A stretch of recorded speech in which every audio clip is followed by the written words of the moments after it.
Welcome back to the channel, everybody. Thank you so much for joining me and allowing me to continue to be your daily advocate. If you're new here or you're not subscribed for any reason, please do me a huge favor and hit the subscribe button. Thank you to all of you who have been watching and following me for so long. It truly means a lot, and I'm glad that I can be this person. The SEC has won yet again, yes, twice in one day. We've got two separate rulings from Judge Netburn. The last one I covered in my very last video. Now, in this case, this is actually really particularly interesting because the SEC, the judge ended up finding that the SEC conducted itself improperly. Despite that being the case, the judge ruled on the side of the SEC, and it has to do with information which is rather important in this case. And there's going to be fallout from this for a number of reasons we'll get through as I run through all the content that will be in this video, but I know this is ridiculous. Expert Discovery has been reopened as a result of this. My friends, Expert Discovery was supposed to be completed last year. It's April 2022, and today we got word that Expert Discovery has been reopened. Now, it's limited in scope, but still, damn. It's not Fact Discovery. At least Fact Discovery is not reopened, but Expert Discovery is indeed reopened. So I'll share with you all the reasons why and what's going on here, all of the ridiculousness. But before going further, I do want to be clear that I do not have a legal or financial background of any kind. I am not offering legal or financial advice, and you definitely should not buy or sell anything because of anything I say, alright? I'm just an enthusiast who enjoys making YouTube videos about crypto-related topics, but just as a hobby and just for fun.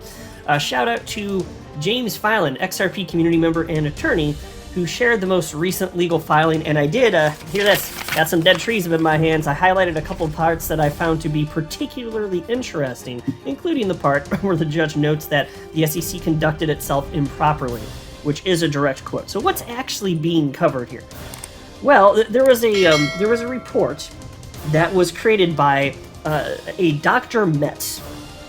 Now, Dr. Metz was paid by the SEC to write a report that concluded that the price of XRP is reliant upon Ripple. It's another way of saying that in order for XRP to do well, and in fact for it to have risen as high as it has even lately, it's because of Ripple. And without Ripple, it would be worth nowhere near what it is. And Dr. Metz, so he was paid $600 an hour, and this report that he came out with was over 100 pages. And one of the conclusions that he came to in this report, it's incredible how absurd this is. And I remember I did report on this at the time when this news was breaking.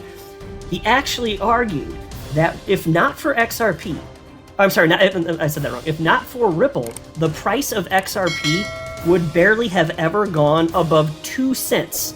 I kid you not. The rest of the market moving in tandem, but he actually argued that XRP would not have gone much above 2 cents, if ever, without the efforts of Ripple. Completely absurd. Having been in the space for over 4 years, I've noted many times that there are people that have been pointing out over that time period, why hasn't XRP been moving up in price given all of the incredible developments with XRP being positioned as a bridge currency, this and that? And there's a long way to answer, but just to be brief here, because that's not the purpose of this video, it's because this is an immature market, and unfortunately, it's just part of the process. Each crypto is more or less being treated the same. Yes, there are people like myself and perhaps you listening to this that care about fundamentals, but not enough people do. If enough people did, then yeah, okay, every cryptocurrency would move independently. But even then, there's all sorts of other moving parts surrounding the XRP ecosystem, so it's not that Ripple could just control it. What happens with the price of XRP anyway. To be clear, I'm not making that point. I was just talking about the nascency of the asset class. But even setting all of that aside, it's provably the case that the market moves in tandem. So Ripple, they actually ended up hiring their own expert witnesses who reviewed the analysis of Dr. Metz, Dr. Albert Metz, and they said, wow, this is a heaping pile of garbage. Now I'm paraphrasing there, but they found that Dr. Albert Metz, in the creation of his report, used a flawed methodology. And the two experts that Ripple hired just vehemently opposed this, and they don't seem to think that it makes sense to even have it considered as evidence, frankly. Like it's that bad. Now, upon that rebuke from Ripple's expert witnesses, Dr. Albert Metz filed a second report, a supplemental report to argue new things. So that's part of what was problem, because that's outside the scope of what is allowed. And interestingly enough, in the ruling today, the Judge Netburn, admitted as much, which is why I was still kind of surprised that she acknowledged, yeah, you weren't supposed to do this. So when she's talking about the poor conduct here, inappropriate conduct, however she worded it, that's what she was talking about. You weren't even allowed to do this, SEC. Submit this from Dr. Metz. No, there was no invitation to do that. But she allowed it anyway because she thought that to preclude it, and you'll see as we go through the specifics, if she were to preclude it, that would cause even more harm, so she let this, however inappropriate, to be submitted. So the defendants, Ripple, didn't want this supplemental report to be submitted. It was outside of the time frame, and it wasn't allowed anyway. But the judge says, no, it's going to be submitted. Okay, well, we'll see what happens here. A little bit surprised on that, but it is what it is. So jumping into this thing, and again, there are just a couple parts that I highlighted that I think are worth reading. Site here. Well, actually, you know what? I will cover this. I didn't highlight this, but it's worth mentioning it. This is page 1 on your screen, this 5-page document.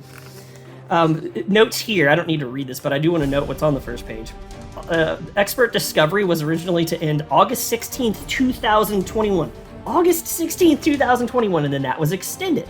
It was extended to January 14th, and then to February 28th of this year.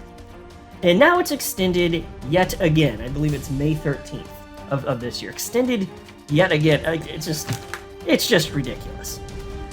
So let me jump down to, where did I have it here? Oh, page 2. And this part I kind of enjoyed, because it's kind of like a little bit of a smackdown, even though the SEC got their way, and that is kind of disappointing. There was a little bit of a smackdown here, so I think it's the bottom of... no, I went too far. Bottom page 2 here. Yeah, here we go. She wrote the following. Experts are not free to continually bolster, strengthen, or improve their reports by endlessly researching the issues they already opined upon, or to continually supplement their opinions. If an expert's report does not rely on any information that was previously unknown or unavailable to him, it is not an appropriate supplemental report. End quote. And part of what it was highlighted here is, as far as information being available,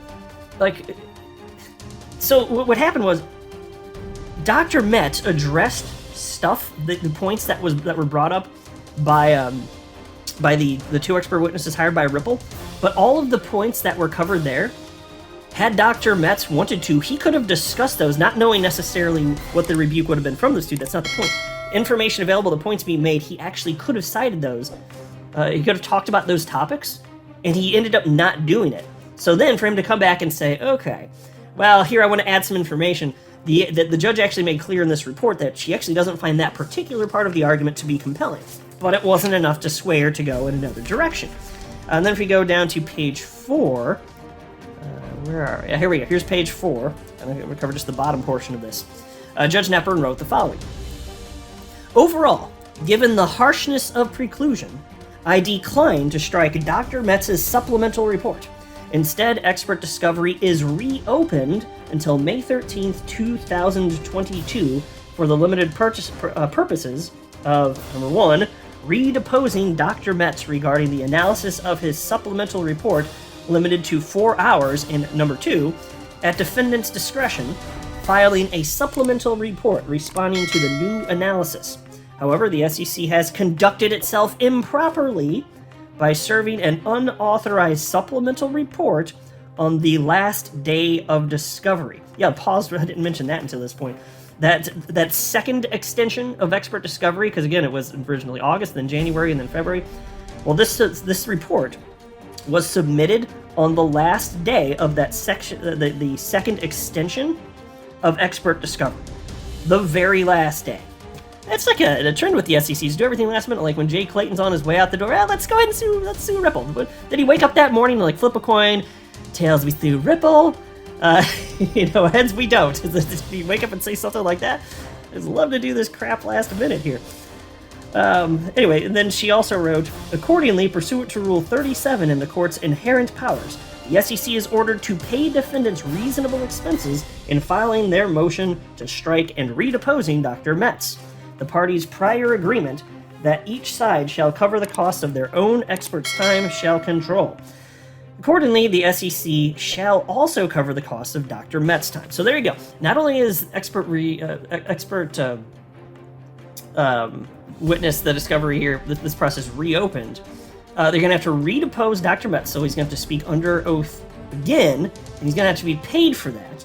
And then Ripple's going to have a response. Well, you know they're going to have a response. They don't have to, but they're going to have a response. That's going to take time and money, and the SEC has to pay for this. And so you might think, and I would agree, it's good that the SEC has to pay for this and not Ripple, but I'm also sitting here thinking, that's just more taxpayer dollars. So I'm thinking that as well, but still, it's not fair to Ripple. So of course, given the arrangement here, that part does seem perfectly reasonable. I'm glad that portion is happening here. Isn't this ridiculous?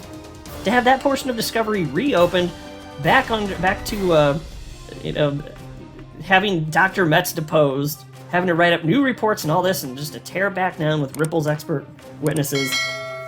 Man, it's a bit much. This is I don't know that it's going to change anything in the end, so it shouldn't matter. And I don't see any indication that, although there's an extension here, I haven't seen from anyone in our community, the attorneys within our community, any sort of indication that this is going to change the timeline for the rest. Basically, Judge Knepper does seem to believe too, and she indicated as much. I just didn't read those portions. She thinks that given the pace of how things have gone this, I know it is what it is, given the pace of how things have unfolded to this point, including how things pertain to Discovery, that there's no reason that this should result in an additional extension in any deadlines that are currently set, effectively. I'm like, well, there's been enough delay so far anyway, so we'll see. So enjoy your day, everybody. I'm always here for you. Leave any comments or questions below, and be sure to subscribe. But thanks, everybody. I really appreciate you. Enjoy your day, and I always have your back. So thanks so much, everybody.